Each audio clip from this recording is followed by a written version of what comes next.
ఈ మనుషులు చూడండి ఎంత విచిత్రంగా ఉంటారో. ఇలా మంట పెట్టేటప్పుడు కనీసం చెప్పాలి కదా, బట్టలు ఉన్నాయి తీసుకోమనేసి. వాళ్ళ పాటికి మంట పెట్టేసి వెళ్ళారు. ఇంత పెద్ద మంట. ఏం మనుషులో ఏంటో. వేడొస్తుంది, నడవండి లోపలికి.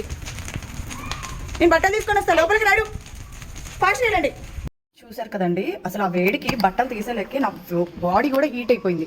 అంత ఒకేసారి మంట వచ్చేలకి చూడండి. వాళ్ళే అసలు ఇలాంటి పనులు చేస్తూ ఉంటారు వీళ్ళు. వాళ్ళు మొత్తం పోగా కొంచెం అన్నా చెప్పాలి కదా, మంట పెడుతున్నాము కొంచెం దూరంగా ఉండండి, ఎవరు రాకండి, బట్టలు ఉంటే తీసేసుకోండి అని. ఆ చెట్లు ఉన్నాయా పాపం, తుల చెట్టు, అదంతా పాడిపోతుంది కదా ఇంత వేడికి.